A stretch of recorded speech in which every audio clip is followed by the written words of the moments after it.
ವಿಶಾಲವಾದ ಅದ್ಭುತವಾಗಿರುವಂಥ ಬಂಗಲೆ ಒಂದು ಅವತ್ತಿನ ರಾತ್ರಿ ಏಪ್ರಿಲ್ 9ನೇ ತಾರೀಕು 2017ನೇ ಇಸ್ವಿಯ ರಾತ್ರಿ ದಗದಗ ಅಂತ ಹತ್ತಿ ಉರಿತಾ ಇರುತ್ತೆ. ಆ ಮನೆಯಲ್ಲಿದ್ದಂಥ 5 ಜನಗಳನ್ನ ಕಾಪಾಡೋದಕ್ಕೆ ಅಲ್ಲಿದ್ದವರೆಲ್ಲ ಅರಸಾಹಸಪಟ್ಟು ಬೆಂಕಿಯನ್ನು ನಂದಿಸಿ ಒಳಗಡೆ ಹೋಗಿ ನೋಡಿದಾಗ ಅವ್ರಿಗೆ ಸಿಕ್ಕಿದ್ವು 5 ಜನರ ಸುಟ್ಟು ಕರಕಲಾಗಿರುವಂಥ ದೇಹಗಳು. ಪ್ರೈಮರಿ ಇನ್ವೆಸ್ಟಿಗೇಷನ್ ಮಾಡಿದಾಗ ಅವರಿಗೆ ಗೊತ್ತಾಗಿದ್ದು 5 ದೇಹಗಳಲ್ಲಿ ಒಂದು ಡಮ್ಮಿ, ಅಂದರೆ ಒಂದು ಗೊಂಬೆ ಆಗಿತ್ತು. ಸೊ ಯಾರು ಮಿಸ್ ಆಗಿದ್ರು? ಮಿಸ್ ಆದವರು ವಿಕ್ಟಿಮ್ಮ ಅಥವಾ ಅವರೇನೇ ಕೊಲೆಗಾರರ ಅನ್ನೋದನ್ನು ತಿಳ್ಕೋಬೇಕು ಅಂದರೆ ಇವತ್ತಿನ ಈ ವಿಡಿಯೋನ ನೋಡಿ. ನಮಸ್ಕಾರ, ಕಾಕುವಾಣಿಗೆ ಸ್ವಾಗತ. ಮೊದಲನೇದಾಗಿ ನಿಮ್ಮೆಲ್ಲರಿಗೂ ಹ್ಯಾಪಿ ನ್ಯೂ ಇಯರ್. ಈ ಹೊಸ ವರ್ಷ ನಿಮ್ಮೆಲ್ಲರಿಗೂ ಎಲ್ಲ ಒಳ್ಳೆಯದನ್ನೇ ಮಾಡಲಿ. ಸೊ ನಿಮಗೇನಾದರೂ horror, suspense, thriller, crime, investigative stories ಈ ಥರದ ಕಥೆಗಳಲ್ಲಿ ನಿಮಗೆ ಇಂಟ್ರೆಸ್ಟ್ ಇರೋರಾದರೆ ದಯವಿಟ್ಟು ಚಾನಲ್ಗೆ ಸಬ್ಸ್ಕ್ರೈಬ್ ಮಾಡ್ಕೊಳ್ಳಿ. ಪಕ್ಕದಲ್ಲಿರೋ ಬೆಲ್ ಐಕಾನ್ ಪ್ರೆಸ್ ಮಾಡೋದನ್ನ ಮರಿಬೇಡಿ. ಸೊ ಈ ಘಟನೆ ನಡೆದಿದ್ದು ಕೇರಳದ ತಿರುವನಂತಪುರಂನ ನಂತನ್ಕೋಡು ಅನ್ನೋ ಒಂದು ಜಾಗದಲ್ಲಿ. ಒಂದು ಬೆನ್ಸ್ ಕಾಂಪೌಂಡ್ ಅನ್ನೋ ಒಂದು ಕಾಲೋನಿ ಇತ್ತು. ಆ ಕಾಲೋನಿ ತುಂಬ ಪಾಶ್ ಆಗಿರುವಂಥ ಏರಿಯಾ ಅದಾಗಿತ್ತು. ಆಗಿನ ಕಾಲದ ಚೀಫ್ ಮಿನಿಸ್ಟರ್ನ ಮನೆ ಕೇವಲ ಈ ಮನೆಯಿಂದ 650 ಮೀಟರ್ಗಳಷ್ಟು ದೂರದಲ್ಲಿತ್ತು. ಸೊ ಆ ಮನೆಯಲ್ಲಿ ಇದ್ದಂಥವ್ರಿಗೆಲ್ಲ ತುಂಬ ವೆಲ್ ಸೆಟಲ್ಡ್ ಜನಗಳಾಗಿದ್ದರು. ಆ ಮನೆಯ ಯಜಮಾನನ ಹೆಸರು ರಾಜ ತನ್ಕಮ್ ಅಂತ. ಅವರು ರಿಟೈರ್ಡ್ ಹಿಸ್ಟ್ರಿ ಪ್ರೊಫೆಸರ್ ಆಗಿದ್ದರು. ಆ ಮನೆಯ ಯಜಮಾನತಿಯ ಹೆಸರು ಜೀನ್ ಪದ್ಮಾ ಅಂತ. ಆಕೆ ಕೂಡ ರಿಟೈರ್ಡ್ ಕಾರ್ಡಿಯಾಕ್ ಸರ್ಜನ್ ಆಗಿದ್ದರು. ಹಾಗೆ ಅವರ ಮಗ ಕೆಡಲ್ ಜೆನ್ಸನ್ ರಾಜ ಅಂತ, ಈತ ಗೇಮ್ ಡೆವಲಪರ್ ಆಗಿದ್ದ. ಮತ್ತು ಇವರೆಲ್ಲರಿಗಿಂತ ಚಿಕ್ಕವಳು ಕ್ಯಾರೋಲಿನ್ ಅಂತ. ಈಕೆ ಚೈನಾದಿಂದ ಆಗಷ್ಟೇ MBBS ಮುಗಿಸಿ ವಾಪಸ್ ಆಗಿದ್ಲು. ಇನ್ನೇನು ಕೆಲವೇ ದಿನಗಳಲ್ಲಿ ಆಕೆ ಕೂಡ ಡಾಕ್ಟರ್ ಆಗಿ ಕೆಲಸನ ಶುರು ಮಾಡೋಳಿದ್ಲು. ಮತ್ತು ಹಿರಿಯರಾದವರು ಲಲಿತಾ ಅನ್ನೋರು. ಈ 5 ಜನ ಅಲ್ಲಿ ವಾಸ ಮಾಡ್ತಾಯಿದ್ರು. ತುಂಬ well educated, well settled family ಅವ್ರದ್ದಾಗಿತ್ತು. ಆ ಏರಿಯಾದಲ್ಲಿ ಸುತ್ತಮುತ್ತ ಇದ್ದವ್ರಿಗೆಲ್ಲ ಆ ಮನೆ ಮೇಲೆ ತುಂಬ ಅಂದರೆ ತುಂಬ ಒಳ್ಳೆಯ ಅಭಿಪ್ರಾಯ ಇತ್ತು.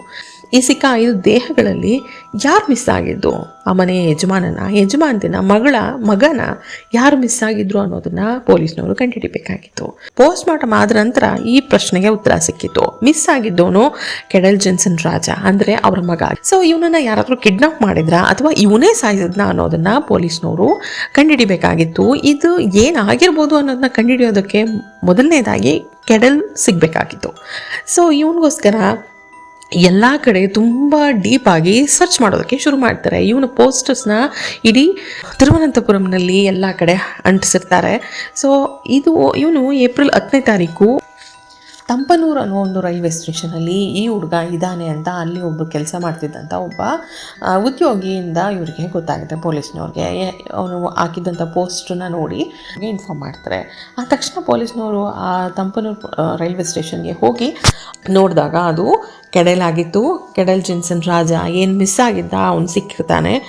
ಸೊ ಅವನು ಸಿಕ್ಕಿದಾಗ ಪೊಲೀಸ್ನವ್ರನ್ನ ನೋಡಿ ಹೆದರಿದ್ದೂ ಇಲ್ಲ, ಅವನು ಹೆದರ್ಕೊಂಡು ತಪ್ಪಿಸ್ಕೊಳ್ಳೋಕೆ ಟ್ರೈ ಕೂಡ ಮಾಡಲಿಲ್ಲ. ಆಶ್ಚರ್ಯ ಅದೊಂಥರನೂ ಕಾಣಿಸ್ಲಿಲ್ಲ. ಬದಲಾಗಿ ಅವನ ಮುಖದ ಮೇಲೆ ಸಣ್ಣದೊಂದು ನಗೆ ಇತ್ತು. ಸೊ ಇವನು ಸಿಕ್ಕ ತಕ್ಷಣ ಈ ಪೊಲೀಸ್ನವ್ರಿಗೆ ಒಂದು ಥರದ ವೈಬ್ಸೇ ಸರಿ ಇಲ್ಲ ಅನ್ನೋ ಥರದ ಅನಿಸಿದಂತೂ ನಿಜ. ಇವನ್ನ ಕರ್ಕೊಂಬಂದು ಇನ್ವೆಸ್ಟಿಗೇಷನ್ ಶುರು ಮಾಡಿದ ತಕ್ಷಣಕ್ಕೆ ಆ ಮನುಷ್ಯ ಅವನು ನಾನೇ ಎಲ್ಲರನ್ನೂ ಸಾಯಿಸಿದ್ದು ಅಂತ ಯಾವುದೇ ಒಂದು ರಿಗ್ರೆಟ್ಸ್ ಇಲ್ಲದೆ ಅವನು ಪೊಲೀಸ್ನವ್ರ ಮುಂದೆ ಒಪ್ಕೋತಾನೆ. ಯಾರು ಕೊಂದಿದ್ದು, ಯಾರ್ಯಾರನ್ನು ಕೊಂದಿದ್ದಾನೆ ಅನ್ನೋದೆಲ್ಲ ಗೊತ್ತಾಯಿತು. ಹೇಗೆ ಕೊಂದಿದ್ದಾನೆ, ಯಾಕೆ ಕೊಂದ ಅನ್ನೋದು ಪೊಲೀಸ್ನವ್ರ ಮುಂದೆ ಇದ್ದಂಥ ಪ್ರಶ್ನೆ. ಆ ಪ್ರಶ್ನೆಗಳಿಗೆ ಉತ್ತರ ಕೊಡಬೇಕಾಗಿದ್ದವನು ಕೆಡಲ್. ಅವನ ಹತ್ರ ಮಾತಾಡ್ತಾ ಹೋಗ್ತಿದ್ದಂಗೆ ಪೊಲೀಸ್ನವ್ರಿಗೆ ಒಂದೊಂದೇ ಮೈ ನಡ್ಕ ಶುರುವಾಗುತ್ತೆ. ಇದನ್ನು ಏನಾಗಿರ್ಬೋದು ಅನ್ನೋದು ತಿಳ್ಕೊಳ್ಳೋದಕ್ಕಿಂತ ಮುಂಚೆ ಇವ್ರ ಫ್ಯಾಮಿಲಿ ಬಗ್ಗೆ ಸ್ವಲ್ಪ ತಿಳ್ಕೊಳ್ಳೋಣ. ಇವ್ರ ತಂದೆನ ಆಗಲೇ ಹೇಳಿದಾಗೆ ರಿಟೈರ್ಡ್ ಹಿಸ್ಟ್ರಿ ಪ್ರೊಫೆಸರ್, ತಾಯಿ ಕೂಡ ಕಾರ್ಡಿಯಾಕ್ ಸರ್ಜನ್ ಆಗಿದ್ದಂಥವ್ರು. ಇವ್ರ ಫ್ಯಾಮಿಲಿಯಲ್ಲಿ ತಂಗಿ ಕೂಡ ತುಂಬ ಚೆನ್ನಾಗಿ ಓದ್ತಿರ್ತಾಳೆ. ಆದರೆ ಕೆಡಲ್ಗೆ ಯಾಕೋ ವಿದ್ಯೆ ತಲೆಗೆ ಹತ್ತೋದಿಲ್ಲ. ಇವನು ಸ್ಕೂಲಲ್ಲಿ ಅಷ್ಟು ಚೆನ್ನಾಗಿ ಓದ್ತಾ ಇಲ್ಲೋ ಅನ್ನೋ ಕಾರಣಕ್ಕೆ ಇವರು ನಮ್ಮ ಮನೆ ಎಲ್ಲ ಸರಿಗಿದೆ, ಇವನೊಬ್ಬ ಸರಿಗಿಲ್ಲ ಅನ್ನೋ ಥರ ಮನೆಯವ್ರು ಟ್ರೀಟ್ ಮಾಡ್ತಾ ಇದ್ದಿದ್ದಕ್ಕೂ, ಸ್ಕೂಲಲ್ಲಿ ಟೀಚರ್ಸ್ ಎಲ್ಲ ಟ್ರೀಟ್ ಮಾಡ್ತಾ ಇದ್ದಿದ್ದಕ್ಕೂ ಕೆಡಲ್ ಒಂಥರ ಲೋನ್ಲಿ ಆಗೋದಕ್ಕೆ ಶುರುವಾಗ್ತಾನೆ. ತುಂಬ ಚಿಕ್ಕ ವಯಸ್ಸಿಂದಾನೆ ಅವನು ಒಬ್ಬೊಬ್ಬನೇ ಇರೋದಕ್ಕೆ ಶುರು ಮಾಡ್ತಾರೆ. ಈ ಕಡೆ ತಂದೆನೂ ವರ್ಕಿಂಗ್, ತಾಯಿನೂ ವರ್ಕಿಂಗ್. ಇವರು ಇಬ್ಬರಿಗೂ ಇವನ ಕಡೆ ಆದಷ್ಟು ಗಮನ ಕೊಡೋದಕ್ಕೆ ಸಾಧ್ಯ ಆಗೋದಿಲ್ಲ. ಜೊತೆಲಿ ತಂಗಿಯನ್ನು ಕಂಪೇರ್ ಮಾಡಿ ಪದೇ ಪದೇ ಅವನಿಗೆ ಟಾಂಟ್ ಮಾಡ್ತಿರ್ತಾರೆ. ನೋಡು ತಂಗಿ ಎಷ್ಟು ಚೆನ್ನಾಗಿ ಓದ್ತಾಳೆ, ನೀನು ಯಾಕೆ ಓದ್ತಾ ಇಲ್ಲ, ತಂಗಿ ಹಂಗೆ ಮಾಡ್ತಾಳೆ ಹಿಂಗೆ ಮಾಡ್ತಾಳೆ, ಅವ್ರ ಮಗನ್ನ ನೋಡು ಇವ್ರ ಮಗನ್ನ ನೋಡು ಅಂತ ಇವ್ರು ಕೂಡ ಟಾಂಟ್ ಮಾಡೋದಾಗಿರ್ಬೋದು, ಟೀಚರ್ಸ್ ಏನಾದರೂ ಬೈಯೋದಾಗಿರ್ಬೋದು. ಇದೆಲ್ಲದರಿಂದ ಅವನು ಎಷ್ಟು ಕುಗ್ಗಿ ಹೋಗ್ತಿದ್ದ ಅಂದರೆ ಇವನನ್ನು ಇವರೆಲ್ಲರಿಂದ ದೂರ ಮಾಡ್ಕೋತಾ ಹೋದ. ತುಂಬ ಚಿಕ್ಕ ವಯಸ್ಸಿಗೆ 13-14 ವರ್ಷಕ್ಕೆ ಅವನು ಸೆಪ್ರೇಟ್ ಆಗ್ತಾ ಹೋದ ಫ್ಯಾಮಿಲಿಯಿಂದ. ಹೇಗಿತ್ತು ಅಂದರೆ ಆ ಮನೆ ಫಸ್ಟ್ ಫ್ಲೋರ್ ಪೂರ್ತಿ ಇವನೇ ಇರೋದಕ್ಕೆ ಶುರು ಮಾಡ್ದ. ಗ್ರೌಂಡ್ ಫ್ಲೋರಲ್ಲಿ ಅಪ್ಪ, ಅಮ್ಮ, ತಂಗಿ ಮತ್ತು ಅವ್ರ ಮನೇಲಿದ್ದಂಥ ಅಜ್ಜಿ ಇರ್ತಾಯಿದ್ರು. ಫಸ್ಟ್ ಫ್ಲೋರ್ ಪೂರ್ತಿ ಇವನಿರೋದಕ್ಕೆ ಶುರು ಮಾಡಿದ. ಆ ಫಸ್ಟ್ ಫ್ಲೋರ್ಗೆ ಯಾರೂ ಹೋಗೋ ಆಗಿರಲಿಲ್ಲ, ಬರೋ ಆಗಿರಲಿಲ್ಲ. ಅದೇನಿತ್ತು ಅದನ್ನೆಲ್ಲ ಕ್ಲೀನ್ ಮಾಡಿಕೊಂಡು ಮೇಂಟೈನ್ ಮಾಡಿಕೊಂಡು ಫಸ್ಟ್ ಫ್ಲೋರಲ್ಲಿ ಅವನೊಬ್ಬನೇ ಇರೋದಕ್ಕೆ ಶುರು ಮಾಡ್ದ. ಸೊ ಇದು ಬೆಳೀತಾ ಇವನನ್ನು ಹೇಗಾದರೂ ಮಾಡಿ, ನಮ್ಮ ಫ್ಯಾಮಿಲಿ ಎಲ್ಲ ಇಷ್ಟು ಚೆನ್ನಾಗಿದೆ, ಇವನನ್ನು ಏನಾದರೂ ಮಾಡಿ ನಾವು ಯಾವುದಾದ್ರೂ ಒಂದು ಒಳ್ಳೆ ದಾರಿಗೆ ಇವನ್ನ ಹಚ್ಚಬೇಕು ಅನ್ನೋ ಕಾರಣಕ್ಕೆ ಅವ್ರ ತಂದೆ ಇವನನ್ನು ಮೆಡಿಕಲ್ ಮಾಡೋದಕ್ಕೆ ಫಿಲಿಪೈನ್ಸ್ಗೆ ಕಳಿಸ್ತಾರೆ. ಆದರೆ ಒಂದೇ ವರ್ಷದಲ್ಲಿ ವಾಪಸ್ ಬರ್ತಾನೆ. ನಂತರ ಇನ್ನೇನಾದರೂ ಮಾಡಲಿ ಅಂತ ಹೇಳ್ಬಿಟ್ಟು ಅವರಪ್ಪ ತುಂಬ ಹುರಿದುಂಬಿಸೋಕ್ಕೆ ಟ್ರೈ ಮಾಡ್ತಾರೆ. ಬಟ್ ಅವನು ಯಾವುದಕ್ಕೂ ಮನಸ್ಸು ಮಾಡೋದಿಲ್ಲ. ಆದರೆ ಕೆಲವು ದಿನಗಳಾದ ನಂತರ ಕೆಡೆಲ್ ಬಂದುಬಿಟ್ಟು, ಅಪ್ಪ ನಾನು ಗೇಮ್ ಡೆವಲಪರ್ ಆಗ್ತೀನಿ, ನಾನು ಆಸ್ಟ್ರೇಲಿಯಾಗೆ ಹೋಗಿ ಇದ್ರ ಬಗ್ಗೆ ಇನ್ನಷ್ಟು ಓದ್ತೀನಿ ಅಂತ ಹೇಳಿದಾಗ ಅವರಪ್ಪ ಅಮ್ಮನಿಗೆ ಖುಷಿ ಆಗುತ್ತೆ. ಯಾಕೆಂದರೆ ಮಗ ಮೊದಲನೇ ಸಲ ಬಂದು ಅವ್ರ ಹತ್ರ ನಾನು ಇಂಥದ್ದು ಮಾಡ್ತೀನಿ ಅಂತ ಹೇಳಿ ನನಗೆ ನಾನು ಈ ಥರದ್ದು ಮಾಡ್ತೀನಿ ಅಂತ ಏನೋ ಅವನು ಫ್ಯೂಚರ್ ಬಗ್ಗೆ ಮಾತಾಡಿದ್ದ. ಅದರಿಂದ ಅವ್ರ ಅಪ್ಪ ಅಮ್ಮನಿಗೆ ಎಷ್ಟು ಖುಷಿಯಾಗಿತ್ತು ಅಂದರೆ, ಏನೋ ಮಗ ಅವನ ಇಂಟ್ರೆಸ್ಟ್ ತೊಗೊಂಡು ಏನೋ ಮಾಡ್ತಾಯಿದ್ದಾನೆ, ಸರಿ ಆಯ್ತಪ್ಪ ನೀನು ಹೋಗ್ಬಾ ಅಂತ ಅವ್ರನ್ನ ಆಸ್ಟ್ರೇಲಿಯಾ ಕಳಿಸ್ತಾರೆ. ಸ್ವಲ್ಪ ದಿನಗಳ ನಂತರ ಅವನು ಅಲ್ಲೇ ಒಂದು ಕೆಲಸ ಕೂಡ ಸೇರ್ಕೋತಾನೆ. ಆ ವಿಷಯ ಕೇಳಿ ತಂದೆ ತಾಯಿಗೆ ತುಂಬ ಸಂತೋಷ ಆಗುತ್ತೆ. ಹೇಗೋ ನಮ್ಮ ಮಗನ ಫ್ಯೂಚರ್ ಹೇಗೋ ಏನೋ ಅಂತ ಯೋಚನೆ ಮಾಡ್ತಿದ್ದವ್ರಿಗೆ ಸದ್ಯ ಮಗ ಸೆಟ್ಲ್ ಆಗ್ತಾ ಇದ್ದಾನೆ ಅನ್ನೋ ಒಂದು ತುಂಬ ದೊಡ್ಡ ಸಮಾಧಾನ ತಂದೆ ತಾಯಿಗೆ ಇರುತ್ತೆ. ಇದಾಗ ಸ್ವಲ್ಪ ದಿನಕ್ಕೆ ಅವನು ಹೇಳ್ತಾನೆ, ಇದನ್ನು ನಾನು ಅಲ್ಲೇ ಮನೇಲಿ ಇದ್ದುಕೊಂಡೇ ಈ ಕೆಲಸವನ್ನು ನಾನು ಮಾಡ್ಬೋದು, ಸೊ ನಾನಲ್ಲಿ ವಾಪಸ್ ಬರ್ತೀನಿ ಇಂಡಿಯಾಗೆ, ಮನೇಲಿ ಇದ್ದುಕೊಂಡೇ ಈ ಕೆಲಸ ಮಾಡ್ತೀನಿ ಅಂತ ಹೇಳಿದಾಗ ತಂದೆ ತಾಯಿಗೆ ಸಂತೋಷ ಆಗುತ್ತೆ. ಆಯಿತು ಬಾಪ್ಪ ಅಂತ ಕರೀತಾರೆ. ಅದೇ ಸಮಯಕ್ಕೆ ತಂಗಿ ಕೂಡ ತನ್ನ ಓದನ್ನ ಮುಗಿಸಿ ಚೈನಾದಿಂದ MBBS ಮುಗಿಸಿ ವಾಪಸ್ ಮನೆಗೆ ಬಂದಿರ್ತಾಳೆ. ನಮ್ಮ ಫ್ಯಾಮಿಲಿ ಫುಲ್ ಸೆಟಲ್ ಆಯಿತು ಅನ್ನೋ ಥರ ನೆಮ್ಮದಿ ಅವ್ರಿಗಿರುತ್ತೆ. ಆದರೆ ಒಳಗಿಂದೊಳಗೆ ಕೆಡೆಲ್ ಏನು ಮಾಡ್ತಿರ್ತಾನೆ ಅನ್ನೋದು ಇವರು ಯಾರಿಗೂ ಗೊತ್ತಾಗೋದಿಲ್ಲ. ಅವತ್ತೊಂದಿನ ಮಾಮೂಲಿ ಹಾಗೆ ಬೆಳಗ್ಗೆ ಹೊತ್ತು ಬಂದು ಅವ್ರ ಅಮ್ಮನ ಕರೀತಾನೆ, ಅಮ್ಮ ನಾನು ಒಂದು ಹೊಸ ಗೇಮ್ನ ಡೆವಲಪ್ ಮಾಡಿದ್ದೀನಿ, ದಯವಿಟ್ಟು ನೀನು ಬಂದು ನೋಡು, ಅದನ್ನ ನಾನು ತುಂಬ ವರ್ಷಗಳ ನಂತರ ಏನೋ ಒಂದು ಮಾಡಿದ್ದೀನಿ, ನೀನು ನೋಡು ಅಂತ ಅಂದಾಗ ತಾಯಿ ತುಂಬ ಸಂತೋಷ ಆಗುತ್ತೆ. ಓ ನನ್ನ ಮಗ ಏನೋ ಕರೀತಾ ಇದ್ದಾನೆ, ಅದು ಫಸ್ಟ್ ಟೈಮ್ ಏನೋ ನೋಡೋದಕ್ಕೆ ಕರೀತಾ ಇದ್ದಾನೆ ಅಂತ ಆ ತಾಯಿಗೆ ತುಂಬ ಸಂತೋಷ ಆಗಿ ಅವಳು ಆತನ ರೂಮ್ಗೆ ಹೋಗ್ತಾಳೆ. ಆತ ಆಲ್ಮೋಸ್ಟ್ ಒಂದು 14-15 ವರ್ಷದಿಂದ ಯಾರೂ ತನ್ನ ರೂಮ್ಗೆ ಅಪ್ಪಿ ತಪ್ಪಿನೂ ಬಿಟ್ಕೊಳ್ದೇ ಇದ್ದವನು ಅವತ್ತು ಕರೆದಿರ್ತಾನೆ ಅಂತ ತಾಯಿಗೆ ತುಂಬ ಸಂತೋಷ ಆಗುತ್ತೆ.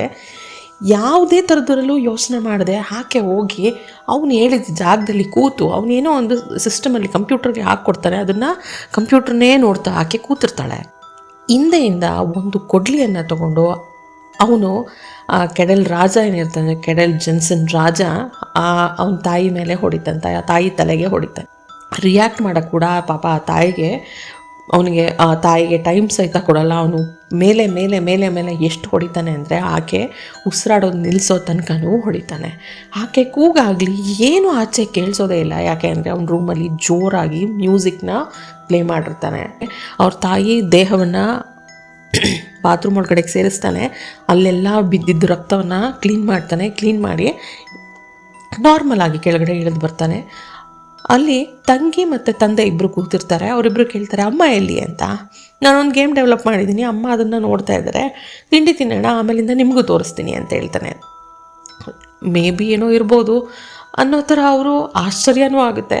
ಜೊತೆಯಲ್ಲಿ ಅಮ್ಮ ಮೇಲಿದ್ದಾರೆ ಅನ್ನೋ ನಂಬಿಕೆ ಮೇಲೆ ಅವರೆಲ್ಲ ಕೂತ್ಕೊಂಡು ತಿಂಡಿ ತಿಂತಾರೆ.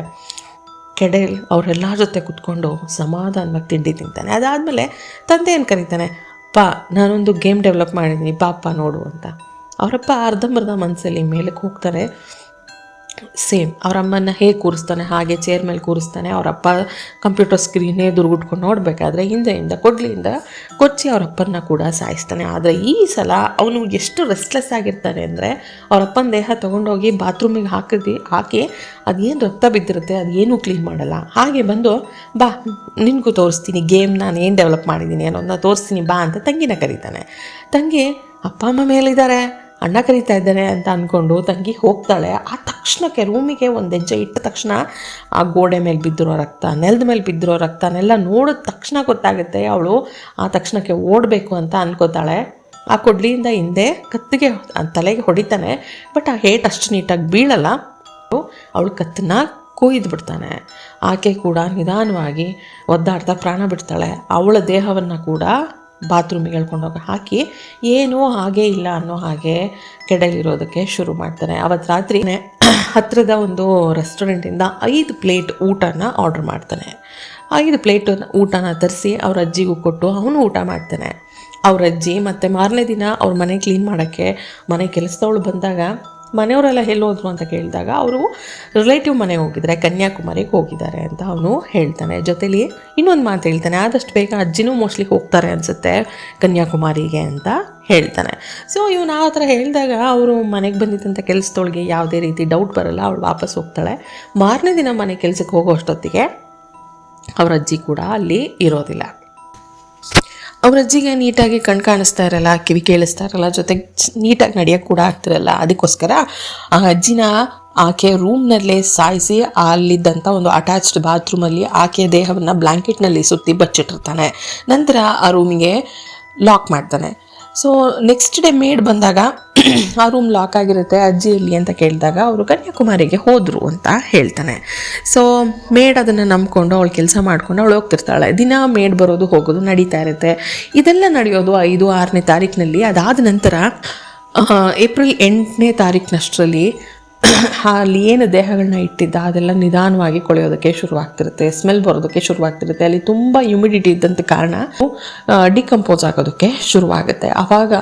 ಸೊ ಇವನು ಈ 3-4 ದಿನದಲ್ಲಿ ಅದು ಒಂದು ಪ್ಲ್ಯಾನ್ನ ಅವನ ಮನಸ್ಸಲ್ಲಿರುತ್ತೆ, ಅದನ್ನು ನಿಧಾನವಾಗಿ ಅವನು ಎಕ್ಸಿಕ್ಯೂಟ್ ಮಾಡೋದಕ್ಕೆ ರೆಡಿ ಮಾಡ್ತಾನೆ. ಹೋಗ್ತಾನೆ, ಹತ್ರದ ಪೆಟ್ರೋಲ್ ಬಂಕಿಂದ ಪೆಟ್ರೋಲ್ ತೊಗೊಂಬಂದು ಮನೇಲಿ ಇವನ್ ರೂಮಲ್ಲಿ ಇದ್ದಂಥ ಅವನ ತಂದೆ ತಾಯಿ ಅವನ ತಂಗಿಯ ದೇಹದ ಮೇಲೆ ಆ ಪೆಟ್ರೋಲ್ನ ಸುರಿದು ಬೆಂಕಿ ಹಚ್ತಾನೆ. ಬೆಂಕಿ ಎಷ್ಟು ಸ್ಟ್ರಾಂಗ್ ಆಗಿ ಉರಿಯೋದಕ್ಕೆ ಶುರುವಾಗುತ್ತೆ ಅಂತ ಅಂದರೆ ಮನೆಯಲ್ಲೆಲ್ಲ ಆವರಿಸ್ಕೊಳ್ಳೋದಕ್ಕೆ ಶುರುವಾಗುತ್ತೆ. ಇವನಿಗೆ ಆ ತಕ್ಷಣಕ್ಕೆ ತುಂಬ ಭಯ ಆಗುತ್ತೆ. ಅವನು ಅಲ್ಲಿಂದ ಮಧ್ಯರಾತ್ರಿನೇ ಅಲ್ಲಿಂದ ಮನೆಯಿಂದ ಓಡೋಗ್ತಾನೆ. ಸೊ ಅದಾದಮೇಲೆ ಬೆಂಕಿಯನ್ನು ಬಂದು ಆರಿಸ್ತಾರೆ. ಆ ಮನೆಯಲ್ಲಿದ್ದಂಥ ಆ ದೇಹಗಳನ್ನ ಆಚೆ ತೊಗೊಂಬರ್ತಾರೆ. ಸೊ ಈ 3-4 ದಿನ ಅವನು ಮನೇಲಿ ಆ ಡೆಡ್ ಬಾಡೀಸ್ ಜೊತೆ ಇರ್ತಾ ಅವನು ಏನು ಮಾಡ್ತಿರ್ತಾನೆ, ಆ ದೇಹಗಳನ್ನ ಚಿಕ್ಕ ಚಿಕ್ಕ ಪೀಸ್ ಆಗಿ ಕಟ್ ಮಾಡ್ತಿರ್ತಾನೆ, ಪೀಸ್ ಮಾಡಿಟ್ಟಿರ್ತಾನೆ ದೇಹಗಳನ್ನ.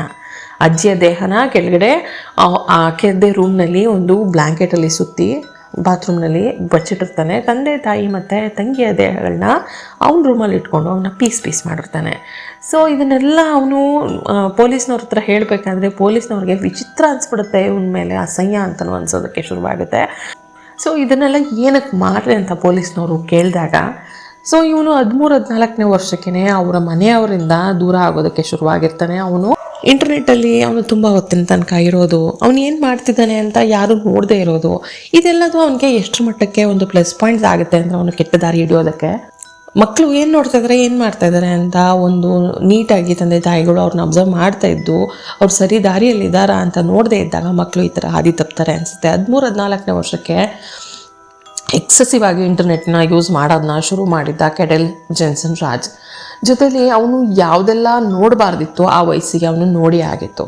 ನಿಧಾನವಾಗಿ ಅವನು ಬರ್ತಾ ತುಂಬ ಡಾರ್ಕ್ ಆಗಿರುವಂಥ ಕೆಲವೊಂದು ಸಬ್ಜೆಕ್ಟ್ಸ್ಗಳ ಬಗ್ಗೆ ಅವನ ಮನಸ್ಸು ವಾರೋದಕ್ಕೆ ಶುರುವಾಗಿತ್ತು. ಅದರಲ್ಲಿ ಅವನಿಗೆ ತುಂಬ ಕಾಡ್ದಂಥದ್ದು ಆಸ್ಟ್ರಲ್ ಪ್ರೊಜೆಕ್ಷನ್ ಅಂತ. ಇದು ಒಂದು ಪ್ರಾಕ್ಟೀಸ್ ಇದ್ದಾಗೆ. ಇದು ಏನಂದರೆ ಒಬ್ಬ ಮನುಷ್ಯ ಸತ್ತ ತಕ್ಷಣ ಅವನ ಆತ್ಮ ಅವನ ದೇಹವನ್ನು ಬಿಟ್ಟು ಹೋಗೋದನ್ನು ಆ ಪ್ರಾಕ್ಟೀಸಲ್ಲಿ ಅದು ಹೇಗೆ ಹೋಗುತ್ತೆ ಅನ್ನೋದನ್ನು ನೋಡೋದಾಗಿರ್ಬೋದು, ಅಥವಾ ನಾವು ಜೀವಂತ ಇದ್ದಾಗಲೇ ನಮ್ಮ ಆತ್ಮ ನಮ್ಮ ದೇಹದಿಂದ ಆಚೆ ಹೋಗಿ ನಮ್ಮ ಸುತ್ತಮುತ್ತ ಏನು ನಡೀತಿದೆ ಅನ್ನೋದನ್ನ ನೋಡೋದಾಗಿರ್ಬೋದು. ಈ ಥರದ್ದು ಒಂದು ಪ್ರಾಕ್ಟೀಸ್ಗೆ ಆಸ್ಟ್ರಲ್ ಪ್ರೊಜೆಕ್ಷನ್ ಅಂತ ಅಂತಾರಂತೆ. ಸೊ ಇದು ಯೂಶಲಿ ಬ್ಲ್ಯಾಕ್ ಮ್ಯಾಜಿಕ್ ಅಥವಾ ಒಂದು ಡೆವಿಲಿಶ್ ಥಿಂಗ್ಸ್ಗಳಿಗೆ ಯೂಸ್ ಮಾಡುವಂಥ ಒಂದು ಪ್ರಾಕ್ಟೀಸ್ ಆಗಿರುತ್ತೆ. ಈ ಒಂದು ಪ್ರಾಕ್ಟೀಸ್ಗಳಿಗೆ ಅವನ ಮನಸ್ಸು ತುಂಬ ಒಂಥರ ತುಂಬ ಅದ್ರ ಮೇಲೆ ಇಂಟ್ರೆಸ್ಟ್ ಅವನಿಗೆ ಬರುತ್ತೆ. ಸೊ ಅದರಿಂದ ಅವನು ಆಲ್ಮೋಸ್ಟ್ ಒಂದು 14 ವರ್ಷ ಸೇಮ್ ಮನೇಲಿ ಅದೇ ಫಸ್ಟ್ ಫ್ಲೋರಲ್ಲಿ ಇದ್ಕೊಂಡು ಆ ಆಸ್ಟ್ರಲ್ ಪ್ರೊಜೆಕ್ಷನ್ ಅನ್ನೋದು ಒಂದು ಪ್ರಾಕ್ಟೀಸ್ನ ಮಾಡ್ತಿರ್ತಾನೆ. ಬಟ್ ಮನೆಯವ್ರಿಗೆ ಇದ್ರ ಬಗ್ಗೆ ಕಿಂಚಿತ್ತು ಐಡಿಯಾ ಕೂಡ ಇರೋದಿಲ್ಲ. ಸೊ ಇವನು ಆಸ್ಟ್ರೇಲಿಯಾಗೆ ಹೋಗಿ ನಾನೇನೋ ಕೆಲಸ ಮಾಡ್ತೀನಿ ಅಂತ ಹೇಳಿದ್ದೆಲ್ಲ ಸುಳ್ಳಾಗಿರುತ್ತೆ. ಸೊ ಇವನು ಅಲ್ಲಿ ಆಸ್ಟ್ರೇಲಿಯಾಗೆ ಹೋದರೆ ಅಪ್ಪ ಅಮ್ಮನ ಒಂದು ಅಬ್ಸರ್ವೇಷನ್ ಅಥವಾ ಏನು ಮಾಡ್ತಾ ಇದ್ದಾನೆ ಮಗ ಅಂತ ಒಂದು ಸಾಸಿವೆ ಕಾಳಷ್ಟು ಅವರು ನೋಡದೇ ಇರೋ ಹಾಗೆ ಅವ್ರು ಕಣ್ ತಪ್ಪಿಸಿ ನಾನು ಏನೋ ಮಾಡ್ಬೋದು, ನನ್ನ ಪ್ರಾಕ್ಟೀಸ್ನ ನಾನು ಯಾವುದೇ ಭಯ ಇಲ್ಲದೆ ಮಾಡ್ಬೋದು ಅನ್ನೋ ಒಂದು ಕಾರಣಕ್ಕೆ ಅವನು ಆಸ್ಟ್ರೇಲಿಯಾದಲ್ಲಿ ಗೇಮ್ ಡೆವಲಪಿಂಗ್ ಕೋರ್ಸ್ನ ಮಾಡ್ತೀನಿ ಅಂತ ಹೇಳಿ ಹೋಗಿ ಅವನು ಆ ಪ್ರಾಕ್ಟೀಸ್ನ ಇನ್ನಷ್ಟು ಮಾಡಿಕೊಂಡು ವಾಪಸ್ ಬಂದಿರ್ತಾನೆ. ಅದಾದಮೇಲೆ ಬಂದು ಇವ್ರನ್ನ ಆ ವರ್ಷ ಆ ಹಿಂದಿನ ವರ್ಷ ಮೇಯಿಂದಾನು ಈ ಒಂದು ದಿನಕ್ಕೋಸ್ಕರ ಕಾಯ್ತಾ ಇರ್ತಾನೆ. ಅಂದರೆ 2017ರಲ್ಲಿ ಇದು ಆಗಿದ್ವು. 2016 ಮೇಯಿಂದ ಈ ಥರದ್ದು ಒಂದು ಮಾಡಬೇಕು ಅಂತ ಅವನು ತುಂಬ ಪ್ಲ್ಯಾನ್ ಮಾಡ್ಕೊಂಡು ಕಾಯ್ತಾ ಇರ್ತಾನೆ. ಸೊ ಅದಕ್ಕೋಸ್ಕರನೇ ಒಂದು ಕೊಡ್ಲಿಯನ್ನು ಆನ್ಲೈನಲ್ಲಿ ಆರ್ಡ್ರ್ ಮಾಡಿ ತರಿಸ್ಕೊಂಡಿರ್ತಾನೆ. ಅದಾದ ನಂತರ ಮನುಷ್ಯರ ಥರ ಇರುವಂಥ ಒಂದು ಡಮ್ಮಿಯನ್ನು ಕೂಡ ಆರ್ಡ್ರ್ ಮಾಡಿ ಅವನು ಮನೆಗೆ ತರಿಸ್ಕೊಂಡಿರ್ತಾನೆ. ಸೊ ದ್ಯಾಟ್ ಇವನು ಆ ಕೊಲೆಗಳು ಏನು ಮಾಡಬೇಕು ಅಂತ ಪ್ಲ್ಯಾನ್ ಮಾಡ್ತಿರ್ತಾನೆ, ಅದನ್ನೆಲ್ಲ ಡಮ್ಮಿ ಏನು ತರಿಸ್ಕೊಂಡಿರ್ತಾನೆ ಅದ್ರ ಮೇಲೆ ಈ ಥರ ಸಾಯಿಸಬೇಕು ಅಂತ ಪ್ರಾಕ್ಟೀಸ್ ಮಾಡ್ತಿರ್ತಾನೆ. ಸೊ ಈ ಆಸ್ಟ್ರಲ್ ಪ್ರೊಜೆಕ್ಷನ್ ಅನ್ನೋದನ್ನು ನಾನು ಪ್ರಾಕ್ಟೀಸ್ ಮಾಡ್ತಾ ಇದ್ದೆ. ನನ್ನ ತಂದೆ ತಾಯಿ ಸತ್ತ ನಂತರ ಅವರ ಆತ್ಮ ಹೇಗೆ ದೇಹದಿಂದ ಆಚೆ ಬರುತ್ತೆ ಅನ್ನೋದನ್ನ ನೋಡಬೇಕಾಗಿತ್ತು ನಾನು. ಅದಕ್ಕೋಸ್ಕರ ಅವ್ರನ್ನೆಲ್ಲ ಸಾಯಿಸಿದೆ ಅಂತ ಹೇಳ್ತಾನೆ. ಅದಾದ ನೆಕ್ಸ್ಟ್ ಡೇಗೆ ಅವ್ರನ್ನ ಕಂಡ್ರೆ ನನಗೆ ದ್ವೇಷ ಇತ್ತು. ಅವ್ರು ನನ್ನ ತುಂಬ ಕೀಳಾಗಿ ಕಾಣ್ತಾ ಇದ್ರು, ಅವ್ರು ನನ್ನ ಲೆಫ್ಟ್ ಔಟ್ ಥರ ಮಾಡಿಬಿಟ್ಟಿದ್ರು, ತಂದೆ ತಾಯಿಯ ಪ್ರೀತಿಯನ್ನು ಕೊಡಲಿಲ್ಲ, ಅದಕ್ಕೆ ಸಾಯಿಸ್ತೆ ಅಂತ ಇನ್ನೊಂದು ಥರ ಕತೆ ಹೇಳ್ತಾನೆ. ಇನ್ನೊಂದು ಸ್ವಲ್ಪ ಹೊತ್ತಿಗೆ ಯಾರೋ ನನ್ನ ಒಂದು ಡೀಮ್ ಅನ್ನೋ ಡೆವಿಲ್ ಬಂದು ನನಗೆ ಅವ್ರನ್ನ ಸಾಯಿಸು ಅಂತ ಹೇಳ್ತಾ ಇತ್ತು. ಅದಕ್ಕೋಸ್ಕರ ನಾನು ಅವ್ರನ್ನ ಸಾಯಿಸ್ತೆ ಅಂತ ಇನ್ನೊಂದು ಕತೆ ಹೇಳ್ತಾನೆ. ಸೊ ದಿನಕ್ಕೊಂದೊಂದು ಇವನು ಕತೆಗಳನ್ನ ಹೇಳಬೇಕಾದ್ರೆ ಪೊಲೀಸ್ನವರು ಇವನ ಮೇಲೆ ನಂಬೋದಕ್ಕೆ, ಇವನ ಒಂದು ಏನು ಸ್ಟೇಟ್ಮೆಂಟ್ಸ್ನ ನಂಬೋದು ಹೇಗೆ ಅನ್ನೋದು ಅವ್ರಿಗೆ ಯಕ್ಷ ಪ್ರಶ್ನೆ ಆಗುತ್ತೆ.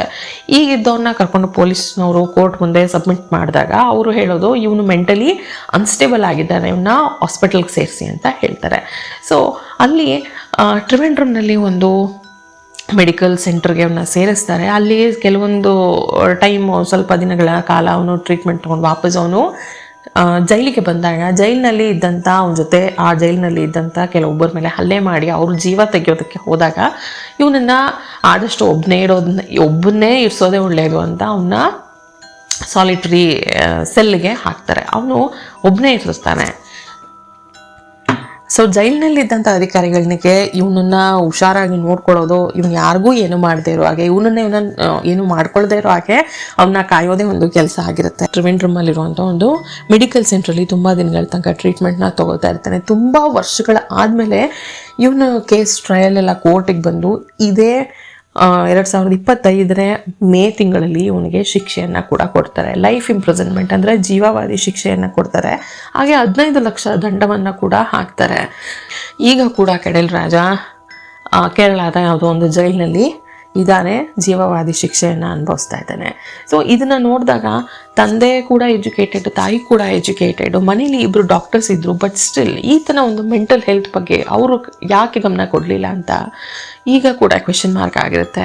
ಮೆಂಟಲ್ ಹೆಲ್ತ್ ಅನ್ನೋದು ಎಷ್ಟು ಇಂಪಾರ್ಟೆಂಟ್ ಅಂದರೆ ಕ್ಯಾನ್ಸರ್ ಅನ್ನೋದಕ್ಕಿಂತ ತುಂಬ ಭಯಂಕರವಾಗಿರುವಂಥ ಕಾಯಿಲೆ ಈ mental illness. Mental unhealthy behaviour ಏನಿರುತ್ತಲ್ವ, ಮೆಂಟಲಿ ಅವರು ಅನ್ಹೆಲ್ತಿ ಆಗಿದ್ದಾರೆ ಅಂತ ಅನಿಸಿದ್ರೆ ದಯವಿಟ್ಟು ಅವ್ರ ಕಡೆ ಒಂದಷ್ಟು ಗಮನ ಕೊಡಿ, ಅವ್ರನ್ನ ಆದಷ್ಟು ಆಚೆ ತರೋದಕ್ಕೆ ಟ್ರೈ ಮಾಡಿ. ಕ್ಯಾನ್ಸರ್ ಬಂತು ಅಂದರೆ ಬಂದಿರೋರು ಸಾಯ್ತಾರೆ, ಬಟ್ ಈ ಥರ ಮೆಂಟಲಿ ಇಲ್ನೆಸ್ ಏನಿರುತ್ತೆ, ಮೆಂಟಲಿ ಅನ್ಸ್ಟೇಬಲ್ ಪರ್ಸನ್ಸ್ ಏನಿರ್ತಾರೆ ಅವರು ಸುತ್ತಮುತ್ತ ಇರೋರಿಗೆಲ್ಲ ಈ ಥರದ್ದೊಂದು ಕೆಟ್ಟದನ್ನು ಮಾಡೋದು, ಕೆಟ್ಟದ್ದಾಗೋದು ಚಾನ್ಸಸ್ ಇರುತ್ತೆ. ಸೊ ಅದಕ್ಕೋಸ್ಕರ ನಿಮ್ಮ ಸುತ್ತಮುತ್ತ ಇರೋರನ್ನ ಕ್ಲೋಸಾಗಿ ಅಬ್ಸರ್ವ್ ಮಾಡಿ. ನಿಮ್ಗೆ ಯಾರಾದರೂ ಈ ಥರ ಅನಿಸಿದ್ರೆ ದಯವಿಟ್ಟು ಅವ್ರಿಗೆ ಬೇಕಾಗುವಂಥ ಒಂದು ಹೆಲ್ಪನ್ನು ಮಾಡಿ ಪ್ಲೀಸ್. ಇದು ನನ್ನ ಒಂದು ರಿಕ್ವೆಸ್ಟ್. ಸೊ ಇದು ನಂತರಕೋಡು ಹತ್ಯಾಕಾಂಡದ ಬಗ್ಗೆ ಒಂದು ಕಂಪ್ಲೀಟ್ ವಿಡಿಯೋ ಆಗಿತ್ತು. ನಿಮ್ಗೆ ಏನು ಅನಿಸುತ್ತೆ ಅನ್ನೋದನ್ನ ಕಾಮೆಂಟ್ ಸೆಕ್ಷನಲ್ಲಿ ನನ್ನ ಜೊತೆ ಶೇರ್ ಮಾಡ್ಕೊಳ್ಳಿ, ಚಾನಲ್ಗೆ ಸಬ್ಸ್ಕ್ರೈಬ್ ಮಾಡ್ಕೊಳ್ಳಿ. So stay safe, stay alert. Thank you so much for watching. Thank you. ನಮಸ್ಕಾರ.